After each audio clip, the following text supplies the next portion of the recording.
Salut tout le monde, c'est votre meilleur ami d'internet, le clochard magique, de retour pour une nouvelle vidéo qui va être assez rigolote, j'imagine, vu que j'ai décidé de parler de quelque chose qui fait partie de mon travail. Alors, avant d'aller plus loin, n'oubliez pas de vous abonner à ma chaîne, de lâcher un like ainsi qu'un petit commentaire, ça fait toujours plaisir. Et vu qu'on est en décembre, les fêtes de fin d'année approchent, mes artbooks sont toujours disponibles. Memory Lane, qui est une compilation de mes dessins préférés, c'est un livre qui a été fait en mémoire de ma mère qui est décédée du cancer. Une part des bénéfices est remise à la Ligue genevoise contre le cancer. Donc si vous voulez vous divertir et faire une bonne action en même temps, voilà, profitez-en, c'est bientôt Noël. Et sinon, pour les personnes qui ont un petit peu froid et qui aiment lire des livres avec une seule main, si vous voyez ce que je veux dire, mes ouvrages It's Called Hentai and It's Art volume 1 et volume 2 sont toujours disponibles. Je vous mets les liens dans la bio. Merci beaucoup.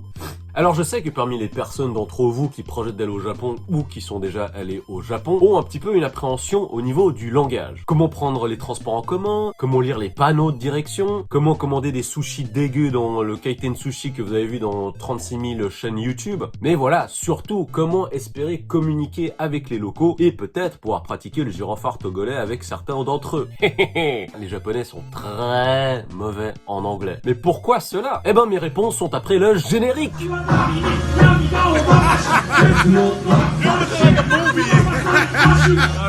It's my man Tawan. You need some artwork? Hit my man Tawan up.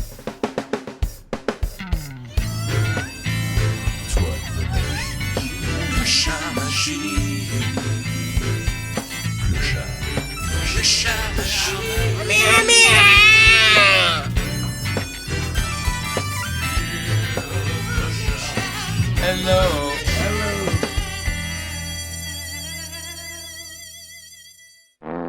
Alors beaucoup me diront que les Japonais sont mauvais en anglais et par extension sont mauvais en langue indo-européenne. Car oui, sachez que j'ai étudié la linguistique française et anglaise à l'université de Genève. Dédicace à Ferdinand de Saussure. Moi, je veux les chaussures. Le japonais n'a rien à voir avec l'anglais, que ce soit au niveau de la structure grammaticale, que ce soit au niveau du vocabulaire. Il y a quelques mots qui sont empruntés à l'anglais et qu'on retranscrit sous forme de katakana, qui est donc l'abécédaire qui est utilisé pour exprimer des mots étrangers, comme pan pour pain, voilà, super. Avant toute chose, sachez qu'en Suisse, nous avons 3 langues nationales. On parle donc le français, on parle surtout l'allemand et on parle l'italien. Ce qui fait qu'il est très facile pour nous autres francophones de la Suisse d'apprendre l'italien ou l'espagnol. Voilà, il suffit de rajouter des O ou des A à la fin des phrases. Clochardo magico. Par contre, les Français, vous êtes quand même vachement nuls en anglais, quoi. En fait, cette vidéo, je devrais la faire sur vous. Pourquoi est-ce que les Français sont nuls? Bref, il y a plus de 25 000 mots français qui sont utilisés en anglais, ce qui nous facilite énormément la tâche pour nous autres francophones. Alors oui, je sais, je me fous de la gueule des Japonais qui arrivent pas à parler anglais, mais bon, pour nous, les étrangers, parler japonais, c'est pas une sinécure. D'ailleurs, mon japonais est complètement à chier, Je suis vraiment un connard. Mais bon, on vit quand même dans un monde qui est globalisé, un monde qui est international. On a quand même besoin de langues, notamment l'anglais. Le monde est un village global. Et c'est pour cette raison que je pense qu'on n'a pas d'excuse pour ne pas parler 2 ou 3 langues. Par ailleurs, en Suisse, parmi mes potes, tout le monde parle fluemment. Putain, comment on dit déjà? Couramment. Je confondais avec fluently. Je viens de Genève, c'est une ville internationale, il y a beaucoup d'expatriés, il y a beaucoup d'ONG. Par ailleurs, la majeure partie de mes potes d'origine étrangère sont venus ici parce que leurs parents cherchaient une meilleure situation. Il y en a d'autres qui sont des réfugiés politiques, il y en a d'autres qui sont des réfugiés de guerre. Et par ailleurs, mes parents ont pu rester en Suisse parce qu'ils avaient le statut de réfugiés de guerre ou politique. C'est l'un des deux. Mais dans ce cas-là, quelles sont les barrières pour les Japonais au niveau de l'anglais? Raison numéro 1. La situation géographique et économique du pays. Le Japon, voilà, c'est une île, C'est loin aussi, c'est pas facile d'accès. Et je me rappelle que la première fois que j'étais allé au Japon, le cours du yen était très élevé. Et pour vous dire, moi qui viens quand même de Suisse où tout est cher, quand j'étais au Japon, j'étais surpris de me dire, waouh, c'est cher. Seconde chose, c'est difficile de sortir du Japon. Déjà, les Japonais ont très peu de vacances et c'est très difficile pour eux d'économiser. Si je vous donne un exemple, les Japonais ont 2 grandes vacances par année, grosso modo. Ils ont déjà la fameuse Golden Week qu'il y a pendant le mois de mai, vu que tout le monde a les vacances en même temps, les prix des hôtels et des billets d'avion montent en flash, c'est la saison haute. Il n'est pas rare de trouver des billets pour voyager à l'étranger en Europe qui tournent autour de 1800 €. Je sais, ça va vous paraître abusé, mais moi à chaque fois que je suis revenu en Suisse, j'ai toujours payé mes billets d'avion autour de ces prix-là. La seconde chose, c'est que il y a un gros souci au niveau de l'économie au Japon. Putain, il y a quelqu'un qui fait des travaux là, bordel de merde. Ouais, bon, désolé, il y a quelqu'un qui a décidé de faire des trous dans le mur. Oui, il est difficile d'économiser parce que le Japon Japon, en fait, est dans une situation très problématique au niveau de son économie et notamment au niveau de ses taxes. Le Japon est le pays qui a la plus grosse dette publique au monde, au-delà de 240% si je me rappelle bien. Et rajouter à cela que la population est très vieillissante, plus d'un tiers de la population japonaise a au-delà de la soixantaine, ce qui fait que ce sont des retraités, ce sont des personnes qui ne travaillent pas, ce sont des personnes qui ne participent pas à l'économie du pays. Et quels sont les résultats? Eh ben, des personnes de mon âge sont obligées de payer plus de taxes afin de pouvoir couvrir les frais qui sont nécessaires pour tous ces petits vieux. Et les générations à venir au Japon devront payer de plus en plus de taxes. Difficile de mettre des sous de côté pour voyager. Ce qui fait que les contacts vers l'extérieur sont vraiment très difficiles. Alors le point numéro 2, c'est vraiment une conséquence du premier point. Eh ben, c'est une société qui est mono-ethnique. Il y a seulement 1% de travailleurs étrangers au Japon, qui correspond à environ 1,7 million à l'heure actuelle, qui est vraiment très peu. Et encore, je vous dis ça, mais ces chiffres en 10 ans ont plus que doublé, parce qu'en 2011, il y avait environ 690 000 travailleurs étrangers. Mais c'est pas facile d'obtenir un visa de travail ici, ce qui fait que les locaux rentrent très rarement en contact avec les étrangers, surtout à la campagne. Tokyo n'est pas le Japon. Le Japon, c'est vraiment la campagne en majeure partie. C'est des endroits où les gens, ils ont peut-être vu en noir sur Wikipédia en regardant le flic de Beverly Hills. D'ailleurs, c'était assez drôle, mon oncle, qui est donc suisse, du canton de Vaud, qui est vraiment blanc, gros bisous à toi Valérie, m'avait raconté que pendant ses premiers voyages au Japon, où il était parti avec un ami vaudois également, pour aller rencontrer ma tante japonaise, il me disait que des fois ils arrivaient dans des endroits en train où ils étaient accueillis comme les Beatles. C'était genre fin des années 80, années 90, quelque chose comme ça, pour dire à quel point, ouah, machin, il y a des blancs, quoi, c'est incroyable. On se croirait un petit peu dans la planète des singes, où ils sont en train de tourner autour de cette espèce de monolithe, là.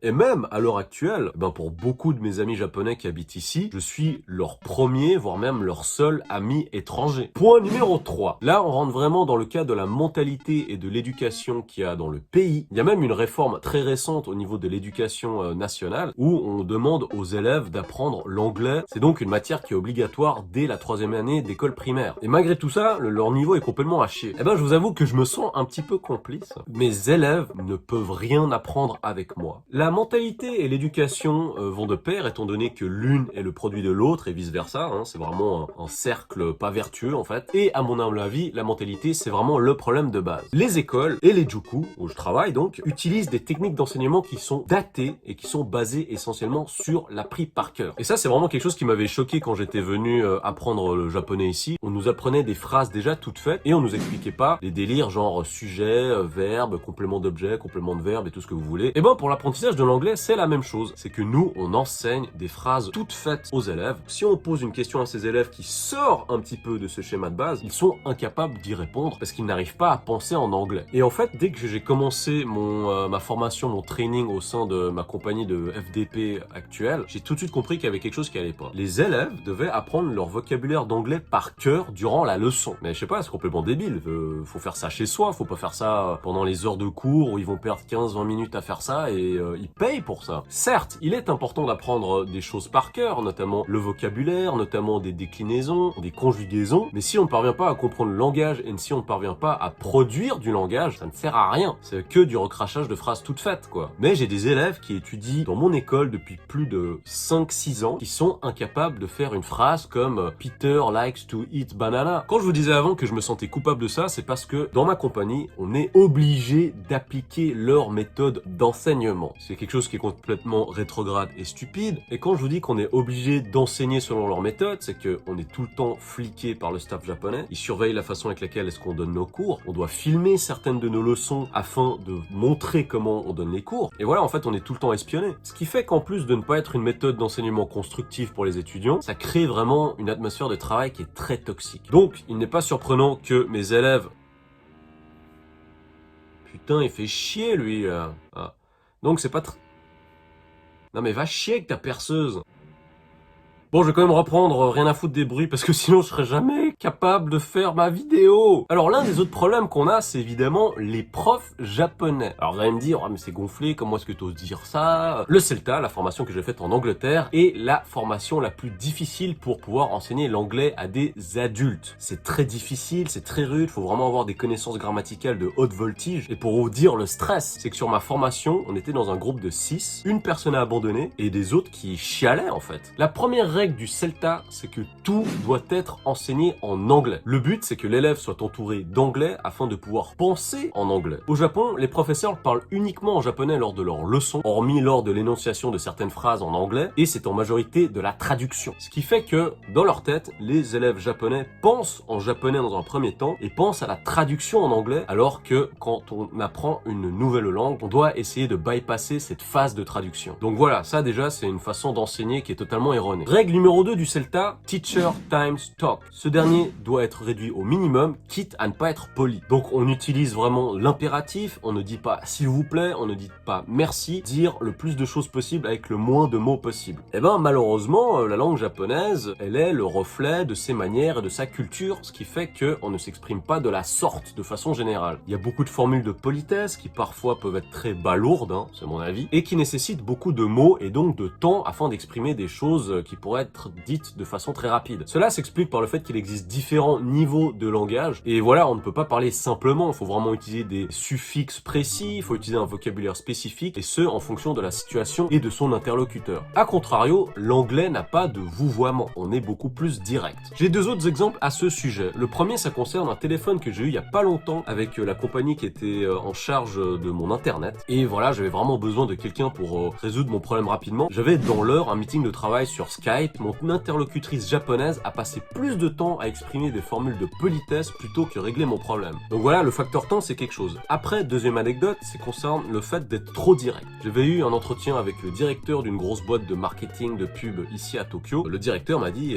écoute, toi nous, voilà, t'es très talentueux, j'aime beaucoup ce que tu fais, mais pour travailler dans ma compagnie, je te trouve un peu trop mal poli, car j'étais beaucoup trop direct dans ma façon de dire les choses. Je suis pas quelqu'un de mal poli, loin de là, je suis quelqu'un qui n'aime pas perdre de temps en fait. D'ailleurs, c'était un meeting assez bizarre parce qu'il me disait tout le temps oui, mais tu devrais sourire plus parce que tu as un sourire magnifique. J'ai bien fait de ne pas retourner là-bas. Et au Japon, c'est ce que j'appelle l'allégorie de l'alligator. On raconte souvent que si un jour vous êtes poursuivi dans le bayou pour un crocodile ou un alligator, j'espère que ça vous arrivera jamais, si vous essayez de fuir en courant en ligne droite, vous n'arriverez pas à lui échapper parce que l'animal sera plus rapide que vous. Par contre, si vous décidez de lui échapper en zigzag, l'animal va également suivre votre itinéraire en zigzag. Là, il n'arrivera pas à vous rattraper parce que vous êtes beaucoup plus mobile. Et au Japon, c'est exactement la même chose. C'est-à-dire que pour arriver d'un point A à un point B, ils ne font pas une ligne droite comme nous, on a l'habitude de le faire dans la société occidentale. Eux, ce qu'ils font, c'est A1, A2, A3, jusqu'à finalement arriver au point B, ce qui prend beaucoup plus de temps. Bref, les professeurs japonais parlent beaucoup trop et parlent uniquement en japonais. Règle numéro 3 du CELTA, c'est ce qu'on appelle le gist et l'activation. C'est-à-dire qu'on met les élèves dans un contexte et les élèves doivent, dans un premier temps, reconnaître la nouvelle forme de grammaire dont ils font face et dans un deuxième temps, ils doivent essayer de comprendre quel est le sens de cette tournure grammaticale. Au Japon, l'enseignement est très robotique. On balance des listes de vocabulaire qui sont sorties de nulle part. Pareil pour la grammaire et c'est juste du bourrage de crâne. Par ailleurs, leurs livres d'anglais sont soit très souvent bourrés d'erreurs, soit pédagogiquement très faibles avec des tournures de phrases, on va dire, extrêmement limites, quoi. Un autre problème, ce sont les profs étrangers et surtout la façon avec laquelle est-ce qu'on est utilisé. L'utilité première d'un prof étranger au Japon, c'est vraiment uniquement pour l'image et pour la prononciation. On est juste des machines qui servent à faire répéter les élèves certains mots. L'autre problème avec les profs étrangers, c'est qu'il existe une forme de racisme. C'est une sorte de white privilege. Ce sont des avantages que les personnes blanches ont dans la vie de tous les jours et le milieu de l'emploi ici au Japon n'y échappe évidemment pas. Au final, l'expérience et les qualités de prof importent très peu. Les écoles comme les élèves préféreront toujours avoir une personne blanche comme prof. Vous pouvez très bien avoir un prof d'anglais d'origine italienne qui a un accent à couper au couteau qui va être préféré à quelqu'un comme moi qui pourtant a fait un CELTA, ce qui fait que la majeure partie du temps, les écoles d'anglais ici, dans leur publicité, mettent en avant des personnes blanches alors que y a énormément de compagnies, notamment la mienne, qui ont à 80% des personnes originaires des Philippines. Mais c'est quoi cette hypocrisie? Beaucoup de ces collègues philippins sont obligés de changer de nom au sein de la compagnie afin d'avoir des noms qui sonnent plus anglophones. Et c'est d'ailleurs mon cas, la compagnie a décidé de m'appeler Kim. Un autre problème très important, c'est celui des tests. On n'enseigne que ce qui est nécessaire pour les tests. L'anglais n'est pas vu comme un moyen de communication, il est tout simplement vu comme un sujet afin de rentrer dans certains établissements scolaires si on atteint un certain score de l'Eiken. Car oui, l'Eiken est très important dans le business des langues ici. Ces certificats d'anglais servent de baromètre afin de vous donner accès à certains établissements. Mais souvent, ces conditions ne sont que des mensonges. Car le niveau qui est requis afin afin d'obtenir ce certificat de type Eiken est en vérité trop bas par rapport au niveau d'anglais qui est enseigné dans ces établissements. Mais vu que les gens payent pour passer ces tests, bah c'est la braderie quoi. Je sais que je peux être très critique par rapport au système japonais, mais c'est la même chose partout. Mais revenons au Japon où le système de tests est très bizarre à mon avis. Comment est-ce qu'on peut dire qu'on maîtrise une langue si on ne parvient pas à produire du langage et si on n'est pas jugé en fonction de ça également? Et c'est ça que j'aime bien par exemple avec Cambridge pour l'anglais, c'est que l'accent est vraiment mis sur les opinions des gens. Pour ce qui est du Japon, ça j'en ai déjà parlé dans ma vidéo précédente quand je parle de mes élèves, il est très mal perçu de donner son avis au Japon. Par exemple dans les tests de l'Eiken, les questions qui te donnent le moins de points, ce sont les questions d'opinion. J'ai une classe, ce sont des élèves qui ont plus de 18 ans, certains sont en fin de lycée, certains sont à l'université déjà. Et moi, ce qui m'a vraiment choqué, c'est qu'ils n'ont aucun avis sur quoi que ce soit. Et d'ailleurs, l'un de mes élèves qui est étudiant en médecine à l'université m'avait dit qu'il était très surpris quand il était allé en France et quand il était parti aussi en Angleterre, de voir à la télévision les journalistes interviewer des gens de son âge, voire même plus jeunes. Tous ces jeunes donnaient leur opinion sur la situation politique, sur le Brexit, ce genre de trucs-là. Voilà, donc ça c'est vraiment des choses qui sont assez symptomatiques de la situation au Japon, parce qu'il faut pas croire que le cas de l'éducation et notamment de l'apprentissage de l'anglais, c'est quelque chose d'isolé. Je pense que le souci qu'il y a dans ce pays, c'est vraiment quelque chose de très global, au niveau de la culture notamment, qui a des retombées qui peuvent être assez catastrophiques. Je pense que le Japon, s'il continue sur cette voie-là, c'est un pays qui court à sa perte. Je n'ai pas la science infuse. Après, c'est à vous de venir au Japon, de vous faire votre opinion, de lire des livres aussi, ça c'est plus important. Allez pas regarder des chaînes YouTube, vraiment si vous voulez faire quelque chose qui est plus constructif et qui est plus intéressant, ouvrez des livres. Il y a une littérature qui est incroyable par rapport au Japon et pas des délires de merde, même moi comme je l'ai fait. Moi je suis là pour vous faire rigoler avant tout. Je vous remercie d'avoir suivi cette nouvelle vidéo. Il n'y a plus de bruit de perceuse donc je suis très content. N'oubliez pas de me suivre sur les réseaux sociaux, Twitter, Facebook, Instagram,